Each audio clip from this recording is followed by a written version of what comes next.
આટલા લોકો આવે ગાય માતા ગાય ગાય કરે તો હું એવું માનું છું કે ભાજપના જેટલા પણ નેતાઓ છે એમને સ્ટીલના કીડા 100% પડશે અને એ લોકો નેતાઓ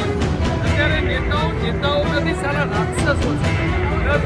ગૌ માતાને રાષ્ટ્રમાતાનો દરજ્જો આપવામાં આવે, સમગ્ર દેશમાં ગૌવધ પર સંપૂર્ણ પ્રતિબંધ મૂકવામાં આવે, આ બંને મુખ્ય માંગણીઓને લઈને સુરતમાં એક અનોખું અને ધ્યાન ખેંચનારું વિરોધ પ્રદર્શન છે તે જોવા મળ્યું. હજારો ગૌભક્તો, વિવિધ ગૌરક્ષક સંગઠન અને નાગરિક સીધા કલેક્ટર કચેરીએ વાછરડા સાથે પહોંચ્યા હતા. સુરતના વનિતા વિશ્રામ ગ્રાઉન્ડથી શરૂ થયેલી આ જનજાગૃત રેલીમાં મોટી સંખ્યામાં ગૌપ્રેમીઓ જોડાયા. રેલીમાં સામેલ લોકોએ પૌરાણિક અને સાંસ્કૃતિક વેશભૂષા ધારણ કરી ગૌ સંસ્કૃતિ અને ભારતીય પરંપરાનો સંદેશ આપવાનો પ્રયાસ કર્યો. હજારો લોકોના જયઘોષ વચ્ચે રેલી કલેક્ટર કચેરીએ પહોંચી હતી, જ્યાં એક અનોખું દ્રશ્ય પણ જોવા મળ્યું. ગૌભક્તો પોતાના સાથે ગૌમાતાના વાછરડાને લઈને કલેક્ટર કચેરીના પરિસરમાં લઈ ગયા.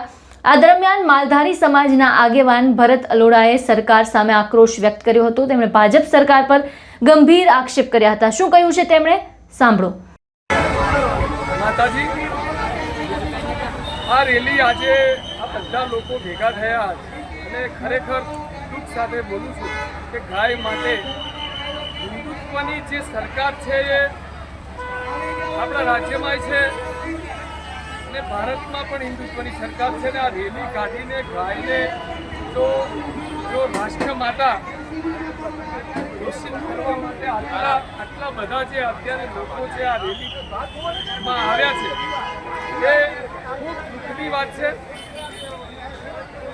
હિન્દુ કરીને ગાય કરીને 14 વર્ષથી મૂળ ભારતની અંદર પણ મૂળ હિન્દુત્વની અત્યારે સરકાર છે. આ લોકો ભાજપના 35 વર્ષમાં 12 લાખ હેક્ટર ગાયોના ખાલી ગૌચરો ખાધા છે અને મહેસાણાની અંદર સંઘનો નેતા ખોડિયાલ ગ્રુપનો માલિક કાંતિભાઈ જે મૂળ પટેલ છે એ પણ 5 ગામના ગૌચર ખાધા છે. હું 5 વર્ષથી લડું છું, પણ આ બધી જે રેલી અત્યારે રેલીમાં પછી આટલા લોકો આવે ગાય માતા ગાય ગાય કરે તો હું એવું માનું છું કે ભાજપના જેટલા પણ નેતાઓ છે એમને સ્ટીલના કીડા 100% પડશે અને એ લોકો અત્યારે નેતાઓ નથી, સારા રાક્ષસો છે, નર રાક્ષસો. લાખોની સંખ્યામાં લોકોને જો રેલી કાઢવી પડે, ખૂબ દુઃખની વાત છે. જય માતાજી. मैं आज ये रैली के अंदर स्पेशल आया हूँ और मैंने बहुत जगह पे गाय अच्छे राज्यों में गाय सीधी कोई भी नहीं सुनता है तो लेके जाता हूँ ऑफिस पे.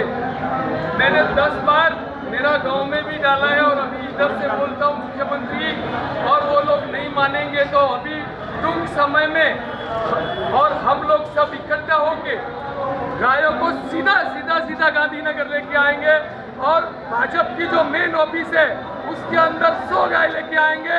वो मैं ऐसा पक्का और वादे से बोलता हूँ. કલેક્ટર કચેરી સુધી પહોંચેલું વાછરડું અને હજારો લોકોની ઉપસ્થિતિ વચ્ચે યોજાયેલું પ્રદર્શન ચર્ચાનું કેન્દ્ર છે. હવે જોવાનું એ રહેશે કે ગૌ માતાને રાષ્ટ્રમાતાનો દરજ્જો અને ગૌવધ જેવા ગૌવધ પર પ્રતિબંધની જે માંગ છે તેને લઈને સરકાર છે તે શું નિર્ણય લે છે. આ સમગ્ર મામલે આપના વિચારો પણ અમને કમેન્ટ બોક્સમાં જણાવો અને અમારી ચેનલને સબસ્ક્રાઇબ કરવાનું ભૂલશો નહીં.